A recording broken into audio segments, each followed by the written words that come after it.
That you saw an undead child in the window? Well, my hair is playing tricks on me, and I 100% thought that there was somebody peeking around the corner. Oh.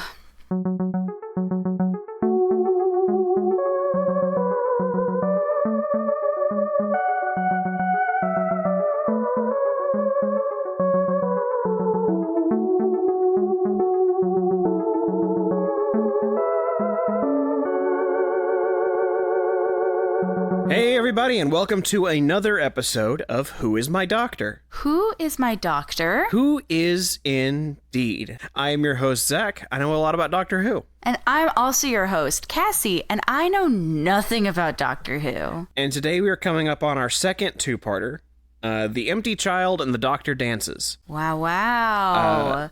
The titles tell me nothing. These two are written by the man who would eventually become the showrunner after Russell T Davies is done.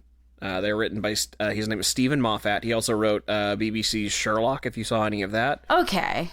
There's a few other things he's known for, but I think his run on Doctor Who and Sherlock are probably the two biggest things. Does he do other, because Moffat that name is very familiar to me, but I can't tell if it's because I recognize it from, seeing it scroll by as produced by me, or it's very possible that was the last name of a kid I went to summer camp with. It's possible. It's hard to say. He's someone who had a lot of recognition, right? He got really big basically for a lot of stuff all at the same time. Not at the exact same time, but it felt like he had just a few really big hits right after the other. So it is possible that I've seen his name floating around on the internet, on the thing that isn't the internet, on TV. Yes. Okay, it's not super important, but the more that I run through my mind palace, the more I realize, indeed, that is the name of somebody I went to summer camp with. The irony of you saying specifically Mind Palace, which is a thing he made up. Mind Palace? Yeah, Stephen Moffat. That's from BBC Sherlock. Mind Palace is from the BBC Sherlock that Stephen Moffat wrote. LOL, because I took that from Brennan Lee Mulligan, who must have taken that from Sherlock. Yes, it's one of those things that entered the zeitgeist in the same way that Wibbly Wobbly Timey Wimey did. Another thing Stephen Moffat wrote, actually. Oh, cool. So. A lot of the stuff got away with words. Yeah, a lot of things you've absorbed through osmosis are directly related to Stephen Moffat. Cool. I already like him. Well, but he wrote this two-parter, and I will be upfront and say at the end of the last episode, I had mentioned that I really liked Father's Day and I really liked Dalek. They weren't my favorite story of this season. Or this series, whichever one you want, because they're called series in for some reason, but we know them as seasons. This two-parter is my favorite story of the season. Okay. There are some people that really like the two-part finale more. I see that as valid. I'm not going to say that they're wrong. I just personally like these two feel so tight to me. And they're such a good idea. And I'm not going to spoil what that idea is, but I'm going to have you guess what that idea is. Son of a bitch. I have nothing.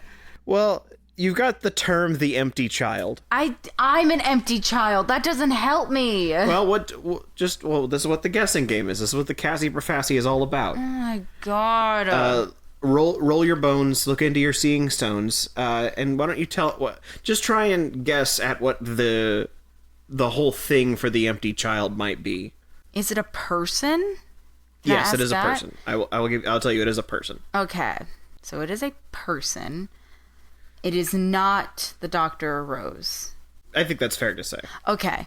Because that was going to be my guess, since the last episode was very Rose-centric, it would feel weird for this one to still be Rose-centric.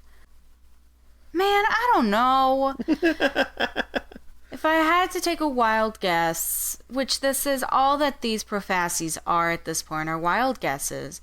For the record, I have gotten 8 out of 16 correct, and I think that these are going to be the ones that just tank it. This is where that streak ends. Well, it is a two-parter, so even if you get these two wrong, you'll get 2 more later on. I'll get those wrong too, though. Can I get How about any kind of hint? I will tell you that in this episode they are still on Earth. In fact, one thing that kind of frustrates me about this whole season is that they never get further from the Earth than a satellite. Nah. Like it's a real miss that this character that travels through time and space only travels a little bit into space for this whole season. Only stays within the Earth's orbit. Yes. But I will tell you, they are still on Earth. Should at least trim off the infinite possibilities down to just a little bit. The empty child. And if you get near it, I'm still going to count it, because it is a very open-ended thing. Yes. Because the thumbnail for this does have Rose and somebody else holding each other in front of the Big Ben clock, which is very Peter Pan. So based off of that, I'm going to say that the empty child has some kind of Peter Pan mentality. Some kind of Peter Pan mentality? Is just like a boy that never grew up. Okay. All right, so a boy that never grew up. So you're thinking like a whimsical kind of child. Not like some, because Peter Pan is technically a fae. Yeah. I guess that's what I mean when I say whimsical. Like, he was a human, but, over the not centuries, maybe decades of being in Neverland, has become a fae himself. So I don't think that this has anything to do with fae. That would be very odd, I think, for Doctor Who to dip into folklore in that capacity. Yeah, it would be a little weird for this. I mean, it is a science fantasy show, but it's not that kind of fantasy. No. Extending from that, I would say that the empty child is somebody who is immortal, doesn't age. Okay. So you think someone that's like a perpetual child? Yeah. All right. So taking that idea of just taking your personal nugget of the empty child, how do you think a story involving that character could lead into The Doctor Dances? Just that sentence, The Doctor Dances. I don't know. These titles are so not helpful. They're too fancy. So okay, we'll do something else then.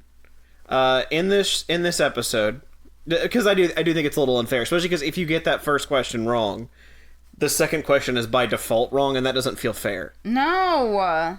So instead, this episode introduces a new recurring character. Whose name? The empty child. His name is Captain Jack Harkness, and I would like for you to take a wild guess as to what kind of character Captain Jack Harkness might be. No, he's a hook. He's a hook. You think he's the Captain Hook to the empty child's Peter Pan? Hey, you know what? Yes, but also no, because I know that that's wrong. Okay. Well, why don't you, I mean, you could take a stab at Jack Harkness. You could take a stab in a totally different direction. Like a spaceship captain? I'm not gonna tell you more. I'm not gonna give you any more than that. Please. Because if I tell you, it might give a little too much. Please. I'm so dense. I'm so dense. And I'm sick. Please.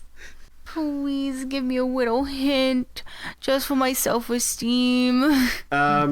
Please. I will say that he is not of the time period the story is set in. I can live with that. Okay.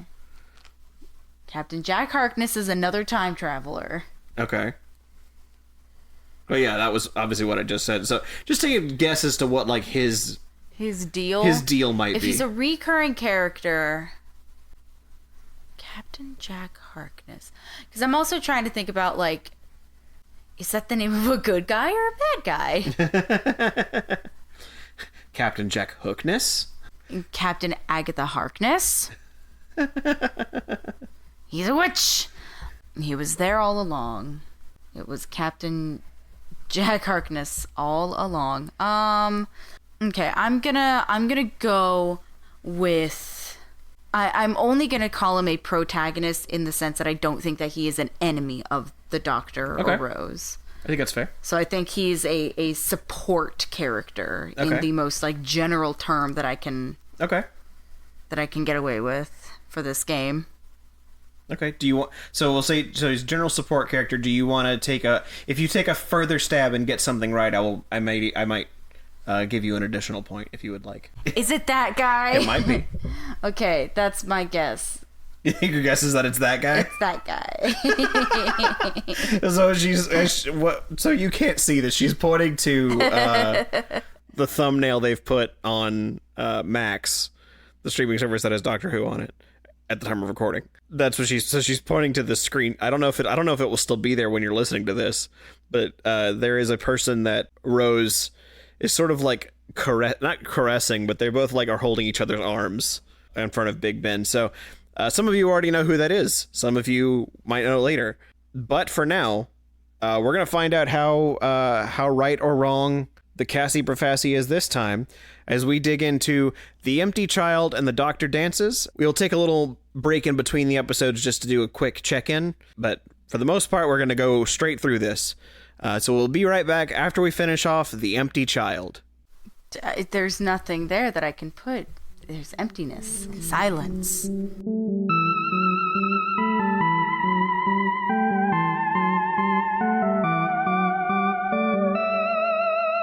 And we are back from The Empty Child. Are you my mummy? Mommy. So, how you feeling so far, Cassie? I fucking hate it. Christ almighty, I wasn't expecting this to be a horror episode. Oh, there's a few of them. There's a few horror episodes for sure. I could not have been more wrong about Peter Pan. Nope, you could not have been more wrong about Peter Pan. God damn. I mean, to be fair, Empty Child doesn't age because he's dead. That is... So I think I still get that point. And Captain Jack Harkness isn't an antagonist. No, I will because he is a con man. He is a con man. I will also say that while he is not a true ally at the moment, he does become one. So I'm still going to give you the point. Both points, yes. I'll give you 1 point. Both points. 1 point. Both points. Empty Child is not Peter Pan. Empty Child is so much worse than Peter Pan. I just said equals someone who doesn't age. That is not what you said. I wrote that down, bitch. Well, I will also say that's sort of irrelevant because it's only been about a month. So he would have only aged a month. You can't tell. But yeah, so let's. I guess we start off with what do you think about The Empty Child? I know you're a little unsettled at the moment, especially the way that episode ends. Hey, gang, just for context, it is so dark outside, and we keep some of the windows just kind of open because it's a hassle to open and then close them. And they are so dark, and I am so frightened. Yeah, we're recording this fairly late in the day. It's about 9:30 at night right now, so it is full nighttime outside. The only saving grace is that for whatever reason the lights down the hall are still on, so I'm okay. Yeah. Although now every time Monty comes down the hall, you're gonna be, "Are you my mummy?" Monty. Yeah, Monty is one of our cats, just for reference. God, he is an empty child too. Yeah. And then, how do you feel about Captain Jack Harkness? I don't know yet. I have mixed feelings because both you and our friend and roommate Haley has said, like, really amped him up for me. And because you guys did that, I'm predisposed to not like him. Because anytime somebody amps something up for me like that, I don't like it. I think you had forgotten we amped him up until we were mid-episode, though, because I saw the first few minutes of him and you were just like, he's so charming. No! My exact words were, who the fuck is this guy? I think what you also said That was not, he's so charming. That was, who's this creep? Well, that's zooming in on Rose's butt. No, not at that point. I mean, about halfway into it when you wrote, what was the note you put? AWOOGAH time travel, or AWOOGAH time criminal? That's a note for another time, okay? I never said he's so charming. I just said AWOOGAH time criminal, okay? That's a neat concept. It's fair, I suppose. I ain't never heard of a time criminal. Time con man. Con men are my whole deal, dude. Look at every D&D We're character. gonna perform a time con. Yeah, look at every Dungeons and Dragons character I have ever created. They are all con men. Yeah, it I just have a thing for charlatans, okay? Jeez. and then I don't want this to go on for too long. So just the last moment I really wanted to get your thoughts on, because it was the moment that would stuck in my head of like what your reaction was going to be, was the Doctor, not the Doctor, but Dr. Constantine transforming when he started saying. I mean, you have it on video. I do have it on video. We're probably going to share that video on the Instagram page. I don't know if it'll be before the same day we put this up, but we'll find out. But do you want to share a more verbal reaction for everyone? I'll set the scene. It is a hospital room filled with wall-to-wall patients, all lying in bed with gas masks seemingly adhered to their skin, to their faces to be more accurate. Everyone is lying down, and every so often a quick sudden sound will arise them from their beds, to which they promptly lie back down, neither dead nor alive, just kind of there.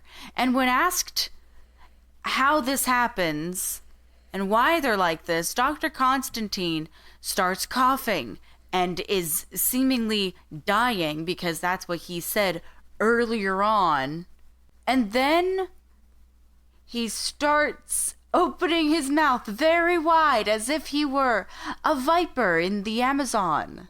And what I love is at that moment you asked, where did the gas mask come from? Yeah, I said, how do they get the gas mask? And before you had like fully finished the sentence, you could see a little glimpse of the gas mask poking through his mouth. It made me uncomfortable. I did not like any part of that. But yeah, it just kind of grows out of their mouths. It seemingly appears out of the ether. Yeah, it just seems to become their face. Because it grows, like, literally out from their skin. It pushes forward and becomes their face. And what's interesting, at the very end, you can see the empty child looking at Nancy, but there's no eyes behind the lenses of the gas mask. I was going to ask, usually those types of gas masks... My understanding is that those gas masks usually have some kind of either darkened lens or, like, a mirrored lens. So is it that there was nothing inside the empty child, or is that just... I think it's meant to imply that, because typically it's just kind of dark and you can't see through it at all. But in that one shot, I feel like you're meant to see through it and see there is nothing there. Like they are literally an empty child. It is just the fact that because the inside of the mask is also not particularly visually striking in any way, it's a bit ambiguous then. That is my interpretation. Okay. Yes. Glad you sat down for our first horror episode of Doctor Who. There's quite a few of these. I mean, the first one really kicked it off with the fucking mannequins. Yeah, there's quite a few times where, like, Doctor Who surprisingly lends itself well to horror. TBH, I prefer this over the mannequins. Those thick, beefy mannequins. You prefer, are you my mummy? Mommy! The creature that can make all electronics ring with his voice. Oh my god, the monkey. The monkey. It's one of those ones that's like really possessed, cracked out looking with the symbols.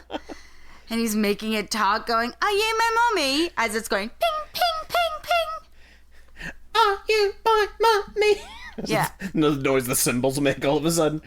Yikes, Rooney. Do not like. I hate those monkeys. If it wasn't Toy Story 3, now it's this. Do you like the empty child more or the monkeys more? I have a soft spot for monkeys in general. So I like the monkey better, even though I hate it. Well, we will see because the monkey won't hurt me. The monkeys just scare me. Well, we will see if that opinion holds true through the second episode. Oh my god, the monkey's gonna come back? So you do get a couple more questions because there's another episode still. Mm-hmm. Well, I think we can lean back into my other question from before now. How do you think this is going to lead into the Doctor dances? Oh boy. I think that the Doctor, I don't think that this is like a metaphor. I don't think this is code for anything. I think that the Doctor is truly going to have to dance. Especially since we did already see Rose and Captain Harkness dancing, having a little like intimate moment on top of his spaceship. So there has been something of foreshadowing that this is something that has already happened. So I think that the cure, I suppose, or like the thing that's gonna snap the empty child, has to do with the Doctor dancing. Okay, so you think the Doctor dancing is the cure for empty child syndrome? Yes, I think that the Doctor dancing is the cure for empty child syndrome. Okay. This just feels like an interesting question. You can ballpark this if you want. How many people do you think die by the end of this episode? 2. You think 2 people die? 2. All right. So her guesses for this one are that the Doctor dancing is the cure for the empty child, and that 2 people die in this episode. Or in this story even, because no one's died yet. So, that is the answer. 2 people die, and the Doctor dancing solves empty child syndrome, and we will find out together. We will be right back after these messages. Oy vey. Messages? Message. Just one message.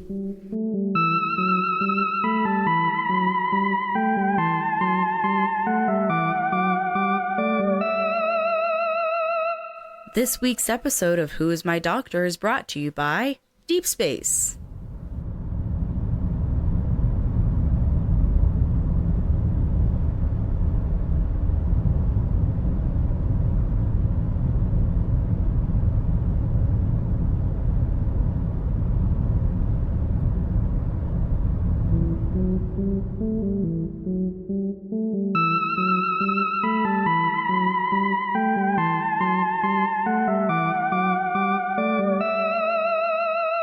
And we are now back from the Doctor dances. So what'd you think? I was wrong. You unfortunately were wrong. I was wrong on both accounts, because I was banking on Nancy and Jamie being the ones to die. Yeah.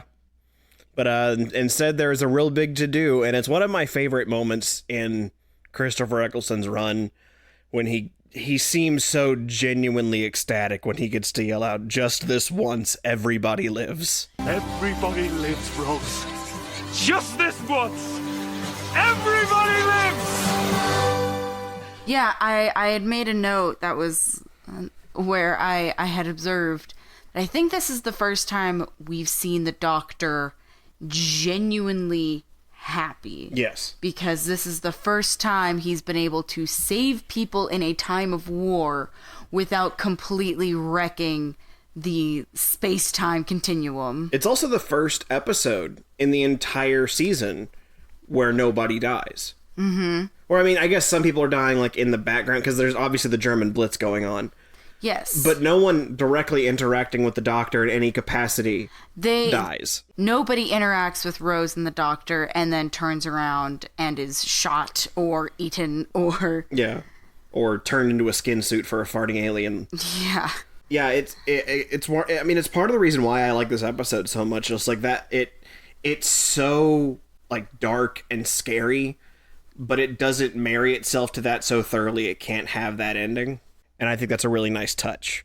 If I had to, I'm going to be upfront. If I only have one complaint about this two-parter, and it's primarily in the second half here, where, and you were sort of pointing it out, that the Doctor gets very transparently jealous of Jack Harkness, of Captain Jack, and and they seem to be leaning into a thing that you have kind of feared, a Doctor Rose romantic relationship. Yeah, I'm still really holding out for the Doctor and Rose maintaining some kind of, like, father-daughter quality or, like, guardian person. Yeah, well, especially because after last episode with Father's Day, Yeah. that feels like where they wanted that relationship to go. And then they were like, oh no, that's not what we meant. We're going to do it this way. Yeah, because as we go through this episode, Captain Jack is not a bad match for Rose. In fact, they do a lot to point out that he does a lot of what Rose wants the Doctor to do. Like, she spends the first bit of it, like, do a scan for alien tech, and he's like, no, I'm just going to ask around. A huge thing from this guy, I can just ask. But then Jack's like, easy. I'll do a scan for alien tech. Finally, a professional. Finally, somebody who's listening to me. And he is a little bit of a shit, which I do have a very soft spot in my heart for shitheads and brats. You call them brats. I love brats. Not the dolls. I was never allowed to have those because their lips were too big and my mom didn't like them. But there is a part of me that is eager to see this dynamic play out.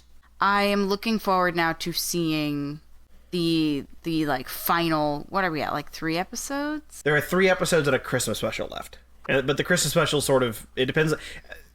I have always thought it starts the next season rather than ends this one, but Max shows that as the end of this season.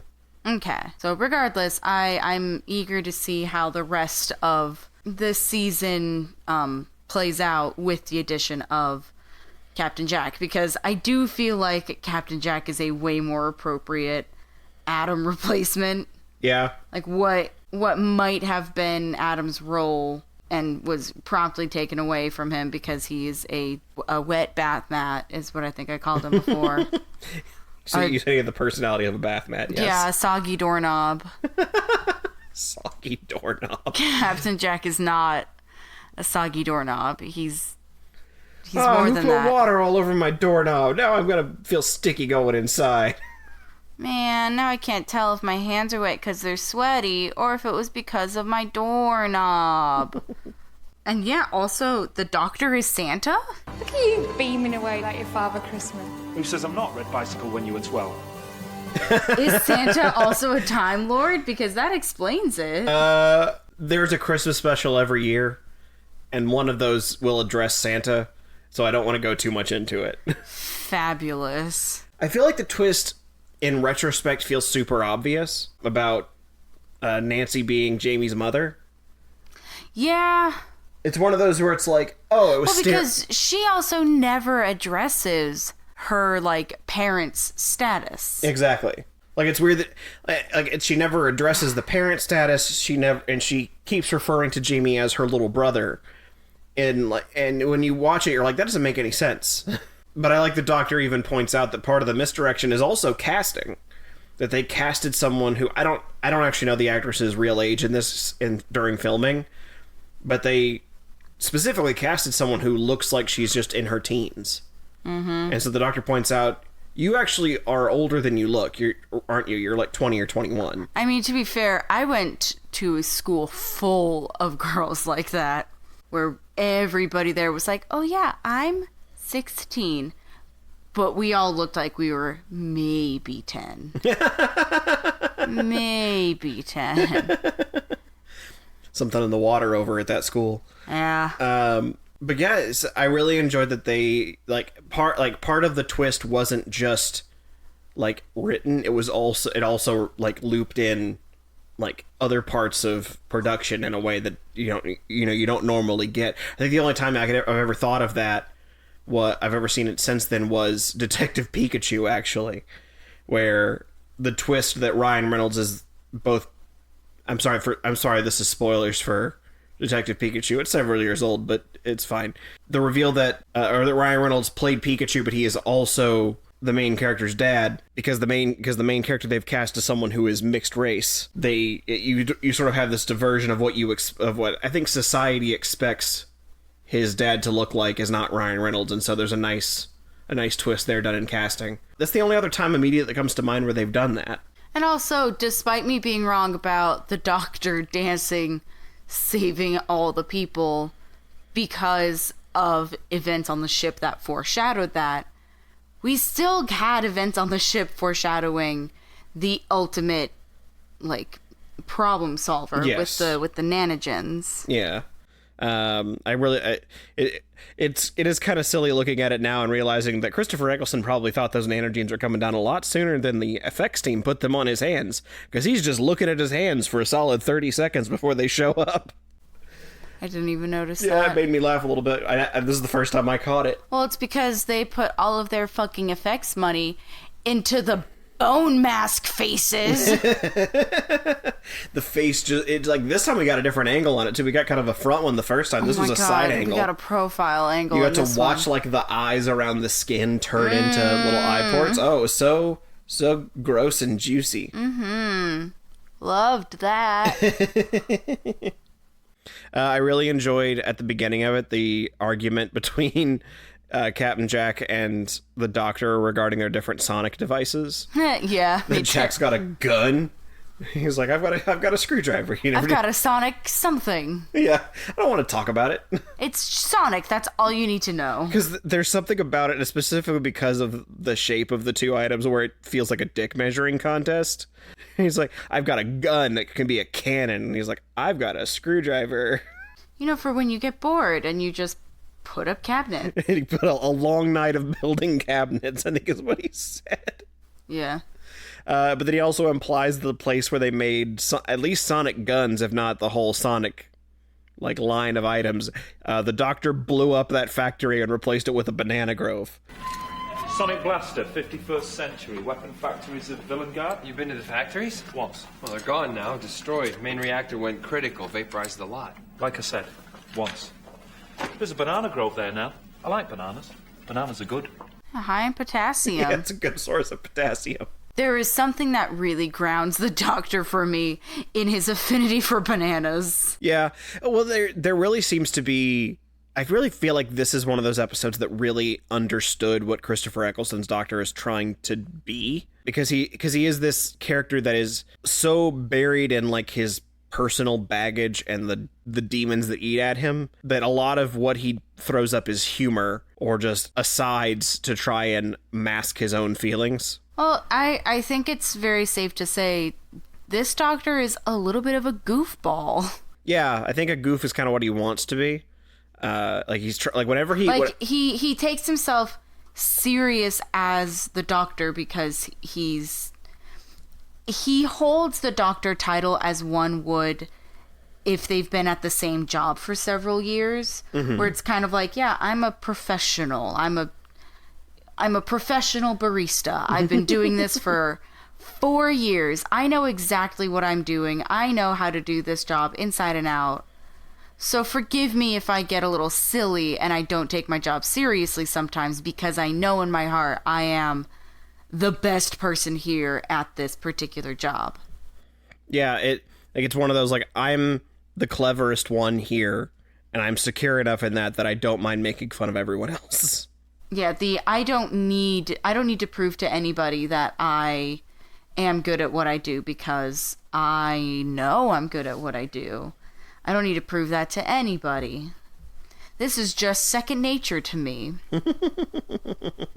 Which, to an extent as well, because he's the only Time Lord that we know of, or, in the canon of this world, he is the last of the Time Lords. He doesn't really have any other competition. He is the only one of his kind. Therefore, he doesn't need to one-up anybody. And I think that also is why his dynamic with Captain Jack works, because although Captain Jack is not a Time Lord, he is somebody that has the same toys, he also has a ship. It's not as sophisticated as the TARDIS, but, it's a ship nonetheless. And they haven't really expressed this yet, but coincidentally, both their ships are stolen. The Doctor stole his TARDIS, and Jack Harkness stole his Chula warship, I think is what they call it. I mean, I would expect that, because we did get further confirmation that Captain Harkness is a crook. Yep. Was sentenced to death, but then somehow talked his way out of his death sentence and slept with his executioners, which is the... What a move. Oh my god. I love that. I knew you were going to like Captain Jack. It wasn't until that moment where I went, fuck, that's good. That's some cheeky Dungeons and Dragons bullshit that I can get behind. It's a bunch of nat 20s on charisma checks. Oh my god, and persuasion. Yeah. I do feel a little bad that I asked you about the question I had made was how many people die in this episode, because there's a part of me that feels like everybody lives is such a big high moment for it, and all I've got you thinking is, damn it, I was wrong. Do you want to hear something even worse? What's that? My first guess was no one. But I went, no, because he wouldn't ask the question like that. And our titular characters in this are going to be okay. I know that much. It's going to be the other, like, main characters for this story. There has to be something going on with them. This is a lesson to myself to listen to that first... Trust that gut instinct. Yes, despite my gut instinct telling me that I'm dying right now. You don't have to put that in. My tummy hurts. But I have a question. Sure. Is Captain Jack Harkness in just this series, or does he come back? He comes back. In fact, he showed up fairly recently from episodes that are coming out now. Wow. Wow, so he is recurring. Yeah, he's really recurring. I feel I don't necessarily, this is sort of a negative subject, but if I don't bring it up, I feel someone else is going to. So John Barrowman has, and I want to be careful about how I phrase this, he has a nasty habit of whipping his dick out. Now, he doesn't... You don't say. John Barrowman is the actor that plays Captain Jack Harkness. But the way I've heard it, it is not like a Louis C.K. way where he's doing it to, like, jerk off or do something sexual intrinsically to women. He seems to be doing it in the sense that he thinks it's funny. And I feel like you were a theater major. You know, there are men that are just kind of like that. In theater. That's not even a theater thing. That's an actor thing. Yeah, that's because a fun quirk about actors is that I'll throw myself into that pool because I was one for many years. As actors, we have no shame about our body parts or who sees them. Yeah, so for me, if I show you my butt, it's not whoa, that's really inappropriate. You're mooning me. Yeah. I'm mooning people. That's nasty. It's a casual part of, so what? It is human anatomy. Yeah. I don't care, therefore you shouldn't care. Even though, like, that's super not the case for a lot of people. Yeah. A lot of religions. Yeah, there's a future cast member, her name is Freema Agyeman, who specifically brought up that it made her uncomfortable on set. As I'm saying, it's a common, like, actor theater thing. I don't want that to sound like I'm excusing it. I just want it to be clear that he's not like assaulting people. He's just being kind of inappropriate on set. It is a level of comfort. Yes. So I say that I only bring it up because I feel like if I didn't, other people would want me to bring it up. I would also like to put some insurance for myself as well. I know that all actors aren't the same. It's just a majority are. There's a vibe to them. There is definitely I have met people at my work, since I'm effectively a server. I've met quite the number of people where I can tell immediately that they are theater people, and then I go, hey, did you do theater in high school? And they go, oh my god, how did you know? And I go, it's because I'm so smart. Yeah, John Barrowman very much strikes me as one of those people that never stopped being like his early theater self. So I'm not saying that people have to like him. I'm not excusing any actions that make people uncomfortable, but at the very least I wanted to just say it so no one else so it didn't become a thing. And you can be the outlier theater person that doesn't like showing people your body parts. That's fine too. Yeah. There's no hate, no disrespect. Yeah, everybody has their boundaries. Some people's boundaries are just way more transparent than others. Yeah. Pivoting to another point real quick. Yeah. They very clearly make dancing, like the term, like Jack dances, the Doctor dances, human beings dance with it. Like they're very clearly using it as a stand-in for fucks. It starts out as dancing, and then the Doctor makes it about fucking. Yeah. Which has two really funny moments for me. One in particular when Rose is like, You got the moves?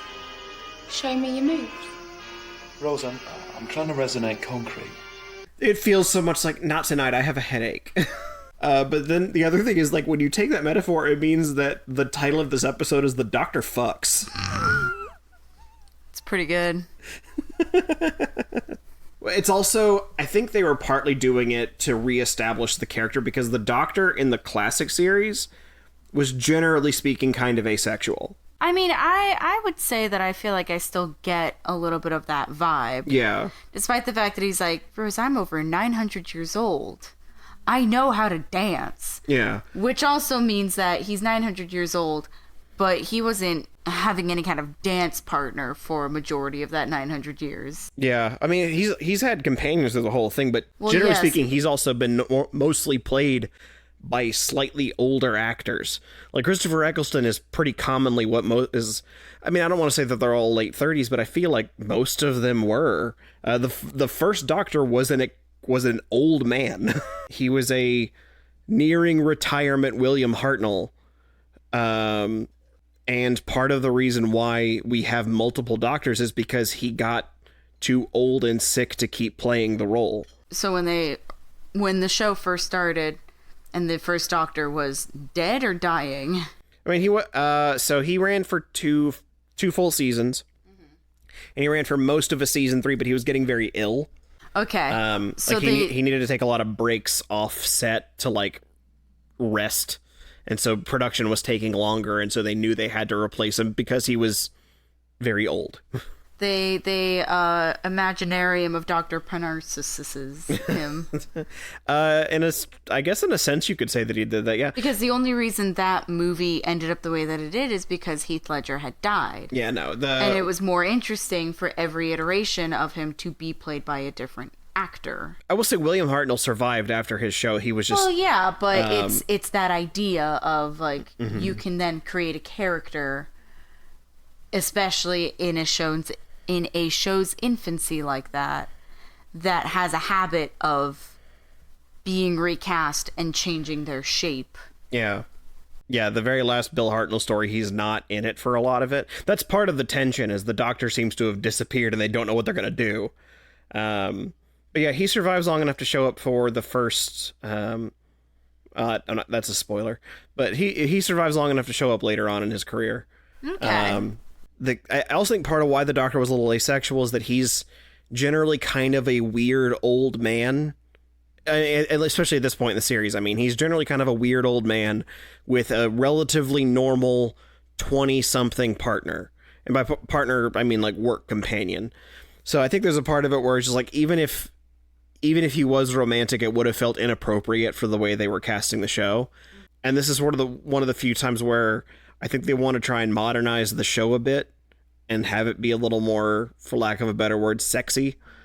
It is kind of funny they picked Christopher Eccleston to do that because they frequently remark that Christopher Eccleston has just some interesting face shapes to him. He's kind of a big nose and big ears. In the show, they remark about it. Sorry, that was what I meant. Okay, I think you meant like people. Yeah, no, in the I meant wild. people in the show. Like in this one, they talk about they bring up that he's got a big nose. Well, because he talks about how he can.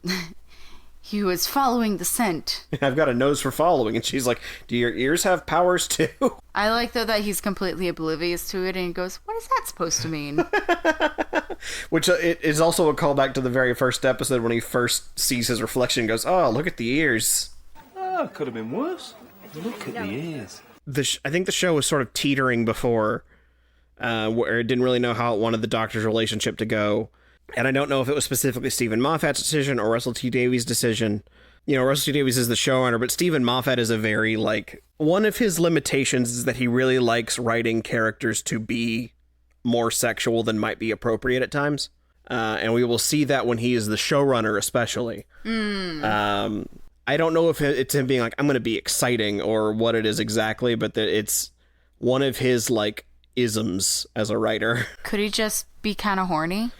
That's the theory. The theory is that he's just kind of horny, or at least he's just kind of horny as a writer. Fair. I've never heard anything inappropriate about him on set beyond just like kind of being a dude. But again, we'll get to that when he's the showrunner and I have more specific things to point to. Is this where you wanted to talk about the AWOOGAH time criminal? I mean, I still stand by my statement of AWOOGAH time criminal. He slept with his 2 executioners. That's hot. So I know you said you were kind of resistant to liking him because... I still am because I think it's funny. But I think Jack Harkness really adds an interesting spice to this like little crew. Because Rose is definitely like feisty, but not in the same way that Jack is. They are equal matches. I feel like the captain is the exact midpoint between the Doctor and Rose. Yeah, that's a good way to put it. Like a lot of the stuff that exists in the Venn diagram make it like if we're making a Venn diagram of the 2 characters, Jack Harkness is that center circle. Because I do think that he is an intellectual equal to the Doctor, particularly in the sense that he has a lot of the same toys and gadgetry, and, is cunning in the same way and clever. But he is also, a bit snarky and a little cheeky, which is more like Rose. And so I think that it is a very nice balance between the both of them. There also seems to be something where Rose sort of latches on to any man that pays her an iota of attention due to insecurity brought about by her father. Whereas Jack seems to latch onto any man or woman that pays him attention because he's supremely confident in himself. Yeah, he's queer. Yeah, which again, this is kind of what I meant when I said Russell Davies being a gay showrunner really gave the show something special in 2005. Because that feels wild to me that Captain Jack Harkness is just like there and he's into everything and he's a 51st century guy. Yeah, and his queerness is not the defining part of his character. That is not something that's like, oh, you're the bisexual manic pixie dreamboat. Like, that's not the case whatsoever. He is, above all else, a space criminal who happens to be a little bit gay. I mean, you would say that his sexuality does become a bigger trait for him. Yeah, but it's... You don't come in... He does not come onto the screen and is immediately letting everybody know here's what he's into fucking. Here's how I think. Knowing what I know that you don't know yet, I feel like his main defining trait is sheer confidence. And so his bisexuality is not defining him as much as his defining trait also says that he is bisexual. If that makes sense. He is defined by the fact that he is a confident man that can waltz into any room and get what he wants. Yeah, he's extremely charismatic. Yes, charisma is he Captain Jack rizzes up anyone he walks into. Because I'm also thinking about I'm not disagreeing with that statement. That is a very 2023 statement to make. In 2005, if you had any queer characters, they were stereotypically and outwardly gay, that it was hard to not acknowledge that, like, oh, they're... Yeah, where it's like every other sentence. Gay. Yeah, every other sentence from that character seems like it has to be... Like, I'm thinking specifically about... In the show Friends, there are 2 lesbian characters, and that is their only character traits, is that they are lesbians. They are... One of them is Ross's ex-wife, who is a lesbian, and that is literally all we ever get. That is their whole character. That is... Those 2 women, that's it. They're the gay ones. One of them got pregnant with Ross's child, so he's still the father, but, he has, the son has 2 mommies. Like, you don't get any other, like, character build up from either of them. And so that's what I mean is Captain Jax's character is not, oh, he's the queer space criminal. It's Yeah, he's not just constantly reminding people that he's like, I could go for either one of you. If I was an oblivious straight person, I would not watch the show and go, oh, Yeah. he's one of them gays. He's one of them gays. I was going to say something else, but I was like, I stopped myself. He's one of them pansexuals. Yeah, I would not sit here and go, I get it. They're meeting a diversity quota by making this individual into both all three holes. So I guess you were right. There is still somebody that is Pan in this episode. It's just not Peter Pan. You know what? I'm usually like 75% right. You're usually sniffing in the direction of something right. That's because of my big old nose. My ears have powers too. But yeah, it truly is simply the fact that it's 2005 and his queerness is not his overarching like thing. Which I will say he's my favorite because of that fact and that fact alone. And the space criminal thing is also very cool too. Yeah. I also want to say this two-parter feels very different because it's the first one that takes place entirely at night. Yeah, I noticed that. Yeah, that certainly leans into the horror feeling of the story. Well, because the gas ghosts one also took place all at night. Oh, you're right. I still forgot about that. I need to rewind this entire thought then. Well, because here's the thing. That episode, what was that, number 3? That was episode 3. Mm-hmm. So episode 3, yes, does take place at night, but they really go into the kitschy, gimmicky lighting Yeah. way more than this one. Yeah. This one, lighting was not there to indicate to you that, like, something bad's gonna happen because everything is red now. Yeah. Lighting is used to emphasize the, like, uneasiness that's already there by making the hallway extremely dark, and when the lights flip on, that's when the zombie people rise out of their beds. Yeah, the light is way more a character. Well, I take that back because the light's a different character in this one because the light in the first one were made by literal gas ghosts. So there's a part of it where it's like the light itself is fearsome because that is where the Gelth live. Well, yeah, but it was also way more noticeable how... I don't want to use the word kitschy again.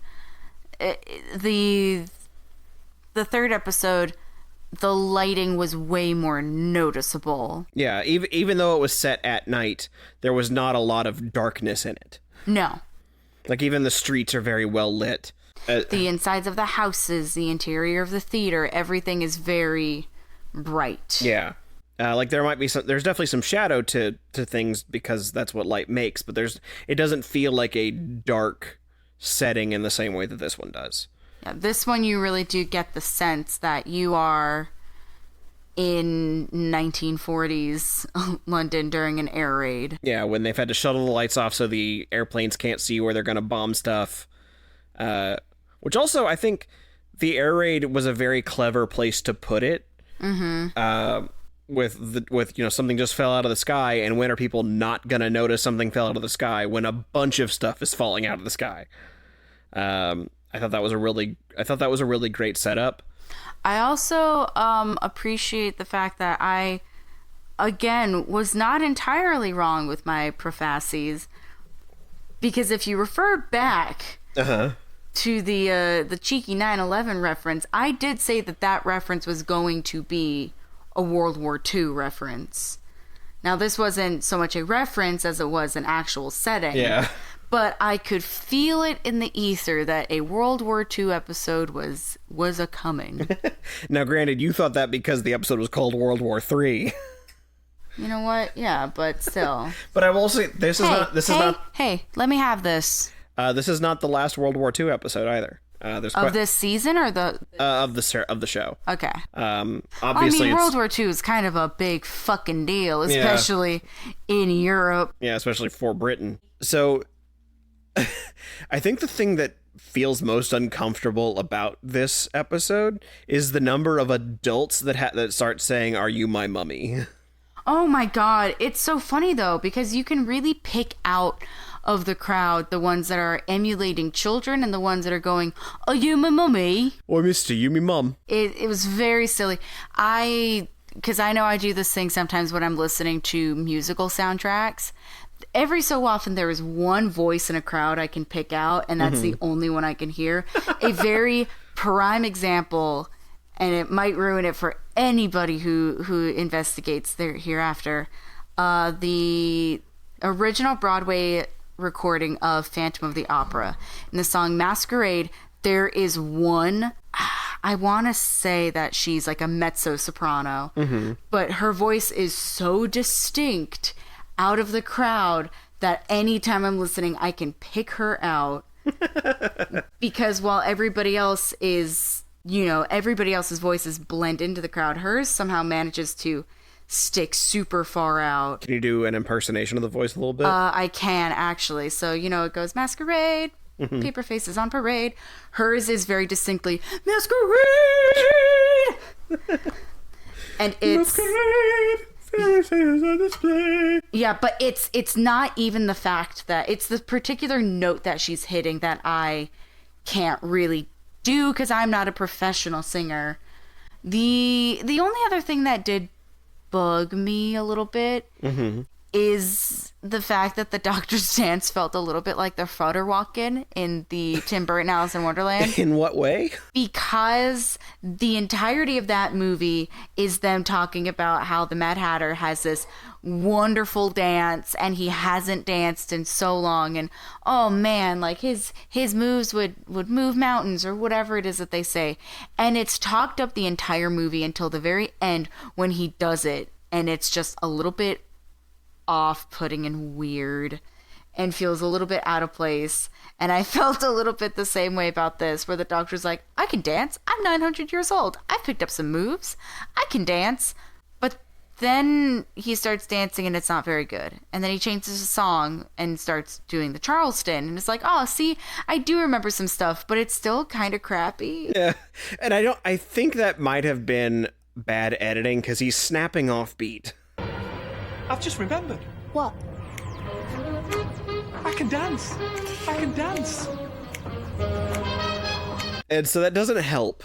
So I imagine that whatever was playing on set either wasn't the same song, or it was not playing at the same time they had been playing it. Regardless, even the smoothness of the moves was not there. Yeah, it is not. It is very clear that the Doctor, and by further extension, Christopher Eccleston, are not dancers. They're at the very least they're a little rusty. Which, to be fair, the Doctor is a little rusty. Well, yeah, but when you're talking a big game about being 900 years old and having picked up a couple moves along the way, and that's what you whip out, you just learned that you looked up a video. It is kind of funny that we were talking so much about how it feels weird that they might be trying to lean into something romantic for the Doctor and Rose in this episode.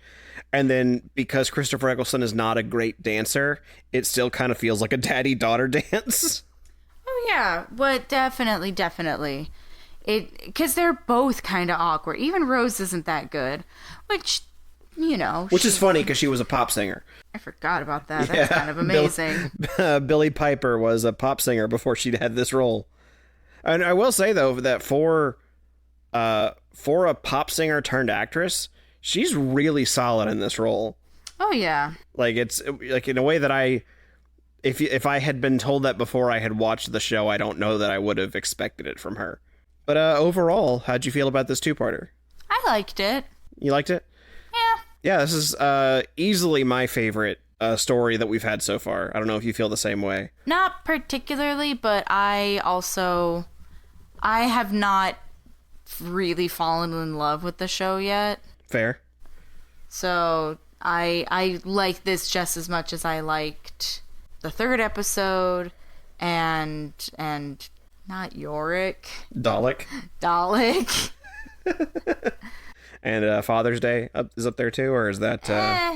No. No. No, it struck a few too many chords for me. I didn't. It hit a little too hard, that one. Yeah. All right, so at the very least we know your top 3, I suppose. I guess. Not in any particular order. It was just a funny thing. But that is all we have for now. Next time we'll be back with episode 9 of the podcast, episode 11 of the season, Boomtown. What was that face? I smell Manhattan Project. Well, we will find out if it's Manhattan Project next time on Who Is My Doctor? Hey, Zach, who is my doctor? Who is indeed? Goodbye. Goodbye.